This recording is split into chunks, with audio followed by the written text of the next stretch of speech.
ഇത്ര ഉള്ള പെണ്ണെന്ന് പറയാൻ ലാസ്റ്റേ പോക്കറ്റ് കാലിയാകുമ്പോ അമ്മമാര് മൂച്ചിട്ടങ്ങ് പോവും. അവള് കെട്ടി മൂച്ചാൽ അവനോട് അങ്ങ് ജീവിക്കും. നീ ഇങ്ങനെ മൂഞ്ഞാൽ അടി നടക്കും.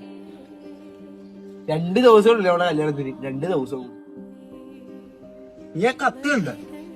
ആ കത്തി നീ കണ്ട? ആ കത്തി കേട്ടണം.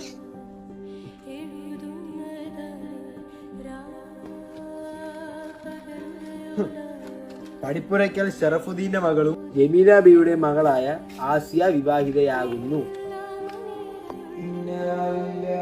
പടിപ്പുരയ്ക്കൽ ഷറഫുദ്ദീന്റെയും ജമീല ബീവിയുടെയും മകൾ ആസിയ മരണപ്പെട്ട വിവരം അറിയിച്ചുകൊള്ളുന്നു.